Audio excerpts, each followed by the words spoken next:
Salut à tous et bienvenue sur la première vidéo de Prograde. Aujourd'hui je vais vous présenter un, ou plutôt deux modes super utiles, pour ne pas dire indispensables pour le premier.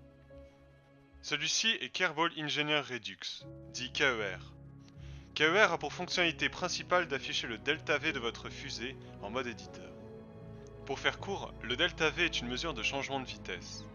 Si je dis qu'une fusée a 4000 m/s de delta-V, c'est-à-dire qu'elle a le potentiel de passer d'une vitesse de 0 à 4000 m/s par exemple.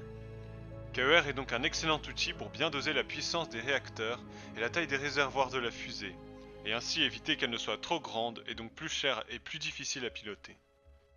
Pour utiliser cet outil efficacement, il suffit de se référer à une carte delta-V du système que vous trouverez très facilement sur Google Images, mais vous pouvez tout aussi bien mettre la vidéo en pause et utiliser celle qui s'affiche.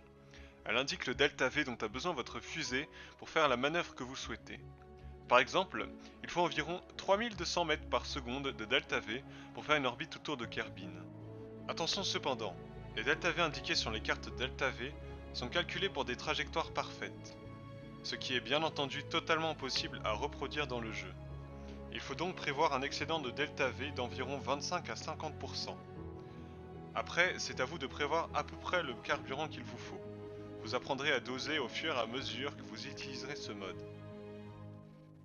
KER affiche aussi d'autres informations utiles pendant le vol, comme le delta-V restant dans votre fusée, le temps qu'il faut pour rejoindre le périapsis et l'apoapsis et leur hauteur, l'altitude actuelle par rapport au terrain, l'altitude affichée par l'altimètre et celle par rapport à la mer, donc il faut faire attention au crash, et le biome que l'on survole, utile pour apporter de la science en mode carrière.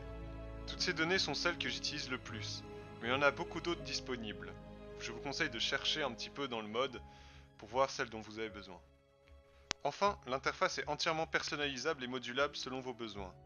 Personnellement, je vous conseille ma config qui est affichée à l'écran.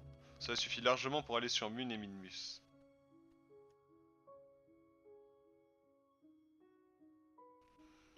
MechJeb est un pilote automatique qui se présente sous la forme d'un minuscule module à attacher sur votre fusée.